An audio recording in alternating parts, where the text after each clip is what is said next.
DD. ராஜா தமிழ் திரைப்பட தயாரிப்பாளர்கள் சங்கம் அவர்களை பேச அழைக்கிறேன். அனைவருக்கும் மாலை வணக்கம். ரூம்பாய் இசை வெளியீட்டிற்கும் ஆடியோ ட்ரைலர் வெளியீட்டு வருகை தந்திருக்கும் எங்கள் தயாரிப்பாளர் சங்கத்தின் பீஷ்மர் திரு கலைப்புலி தானுசா அவர்களையும் என் அன்புக்குரிய சகோதரர் மதிப்புக்கு மரியாதைக்குரிய கதிரேஷ் அவர்களையும் இங்கே வர இருக்கிற தமிழ் திரைப்பட சங்க தலைவர் திரு ஜி.கே.எம். தமிழ்குமார் அவர்களையும் என் அன்பிற்கும் மதிப்புக்கும் மரியாதைக்குரிய என்னுடைய நண்பர் சங்க செயலாளர் திரு ராதாகிருஷ்ணன் அவர்களையும் துணைத் தலைவர் அன்பிற்கும் பண்புனா ரொம்ப நேர்த்தியான மனிதர் துணைத் தலைவர் கமலக்கண்ணன் அவர்கள் வருகிற அத்தனை செயற்குழு உறுப்பினர்களையும் சக தயாரிப்பாளையும் வருகிற வரவேற்கிறேன். இந்த ரூம்பாய் படத்துக்கு வந்து தயாரிப்பாளர், இயக்குனர், இசையமைப்பாளர் மற்றும் இந்த படத்தின் தொழில்நுட்ப கலைஞர் அத்தனை பேரையும் மனதார வாழ்த்துகிறேன். தமிழ் சமுதாயம் உள்ள ஒவ்வொரு ரூமையும் இந்த படம் கதவை தட்டி வீட்டில் உள்ள பாய்ஸ் கேர்ள்ஸ் அத்தனை பேரும் இந்த படத்தை வந்து கண்டுகளித்து மாபெரும் வெற்றி அடைந்து கோடானு லாப படத்தை ஈட்ட என்று சொல்லி வாழ்த்தி விடைபெறுகிறேன். நன்றி. Thank you so much. Producer, actor, அடுத்தபடியாக ப்ரொடியூசர் சிவா தமிழ் திரைப்பட தயாரிப்பாளர்கள் சங்கம் அவர்களை பேச அழைக்கிறேன்.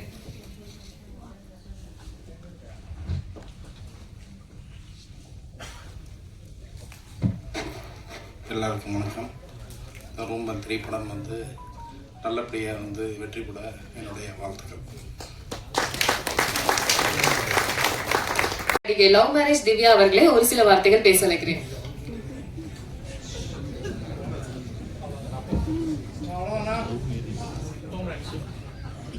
எல்லாருக்கும் வணக்கம். மீடியாவுக்கு ஒரு ஹாய், பிரஸுக்கு ஒரு ஜே. லவ் மேரேஜ் திவ்யான்னு சொல்றாங்க. நான் லவ் மேரேஜ் கிடையாது. நான் நடிச்ச படம் விக்ரம் பிரபுவோட லவ் மேரேஜ்.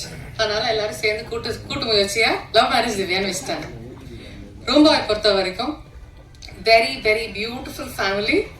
டைரக்டரும் சரி, ப்ரொடியூசர் சாரும் சரி, cameraman sir, Ravi sir, Palanivel sir, oh my God, அங்கே பயங்கர என்ஜாய்மெண்ட்டான மூவி.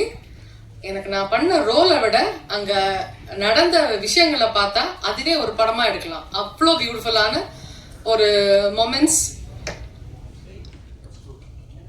என்னோட ஆசை பிரகாரம் இந்த ரூம்பாய்ங்கிறது வந்து தாய்க்கிழவியோட பயங்கர சக்சஸ் கொடுக்கணும்.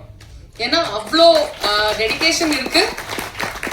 ஒரு செம்ம டைரக்டரு, வேற லெவல் ப்ரொடியூசரு. அதை எப்படி நீங்க வந்து கொண்டு போய் சேர்க்க போறீங்க அப்படிங்கிறது தான் மீடியா, பிரஸ். உங்க வேலையை நீங்க காட்டிடுங்க press, media. Captain of ship director Jagan Rayan அவர்களை மேடைகளுக்கு. அனைவருக்கும் வணக்கம். கவலைப்படாதீங்க, நிறைய பேச மாட்டேன். திரைப்படத்தில் தான் பேசுகிறேன். ஓகே, இந்த ஒரு நாளுக்காக நான் கிட்டத்தட்ட 25 ஆண்டு காலம், கிட்டத்தட்ட 23 வச்சுக்கலாம், அவ்வளோ ஆண்டு காலம் நான் வந்து ஒரு கனவோட வாழ்ந்துட்டு இருந்தேன். அந்த கனவு இன்னைக்கு வந்து எனக்கு ஒரு நனவா இருக்கு.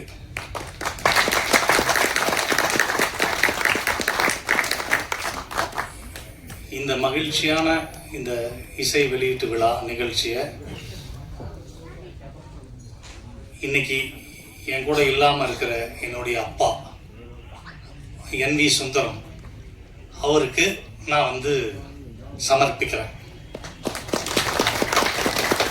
அவர் சொல்லிட்டு போயிட்டாரு, என்னைக்கா இருந்தாலும் என் பையன் வந்து ஒரு டைரக்டர் அப்படின்னு. அந்த ஒரு நம்பிக்கை ஃபஸ்ட் நான் தான் ஆசைப்பட்டேன் சினிமா மேலே. ஸ்கூல் முடிச்சுட்டு சினிமா மேலே ஒரு பெரிய ஆசை. அப்படி சைக்கிளில் டான் பாஸ்கோ ஸ்கூலுக்கு போகும்போது அந்த போஸ்டரை பார்ப்பேன். காலேஜில் RK செல்வமணி, BSc DFD. ஓ, அப்போ சினிமாவுக்கு ஒரு படிப்பு இருக்குது, ஓகே டன், படிச்சிடலாம் அப்படின்னு சொல்லிட்டு எங்கள் அப்பா கிட்ட போய் ரிக்வெஸ்ட் பண்ணுறேன். அவரு நான் என்ன ஆசைப்பட்டாலும் செய்வார். அந்த மாதிரியான ஒரு கேரக்டர். கடைசியில் வந்து எனக்கு ஓகே சொல்லி எனக்கு சீட்டு வாங்கி கொடுத்தாரு கஷ்டப்பட்டு. டைரக்ஷன் படிக்க ஆசைப்பட்டேன். ஆனால் எனக்கு சீட்டு கிடைச்சது sound engineering and recording.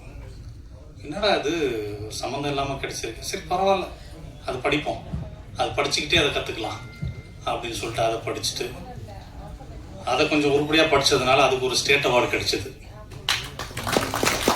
2004 Kalaivanar அரங்கத்தில் நம்ம ஃபார்மர் எக்ஸ் சீஃப் மினிஸ்டர் மறைந்த முன்னாள் முதல்வர் புரட்சி தலைவி அம்மா அவர்களோட கையால் ஒரு மாநில விருது வாங்கினேன். அப்போ என்னோட அப்பா இருந்தார். அந்த விருதை வந்து மடியிலேயே கட்டிக்கிட்டு ஊரெல்லாம் சுற்றினார். என் பையன் வந்து விருது வாங்கியிருக்கான்ட்டு அந்த பெருமையை நான் தேடி கொடுத்துட்டேன். அதில் கொஞ்சம் சந்தோஷம் அடைஞ்சிட்டேன். அதுக்கப்புறம் சரி ஒரு சேனல் வாழ்க்கை, ஜெயா டிவி, ஒரு 5000 ரூபா சம்பளம். சேனல் வாழ்க்கை முடிஞ்ச உடனே அதுக்கப்புறம் திருப்பி அந்த சினிமா ஆசை விடாது இல்லை யாரையும், அது விடாது கருப்புன்ற மாதிரி சினிமா ஆசை எல்லாருக்குமே பிடிச்சிரும். சினிமான்றது ஒரு கடல், அது எல்லாருக்குமே தெரியும்.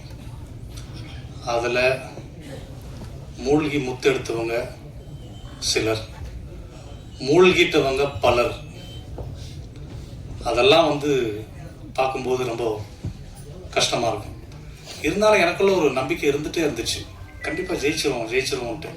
அப்புறம் 2010 ஒரு மேரேஜ், அதுக்கப்புறம் திருப்பி சேனல் வாழ்க்கை. இப்படி அப்படியே ஒரு ட்ராவல் பண்ணுறேன் இந்த ஒரு 20 ஆண்டு காலம். அதுக்கப்புறம்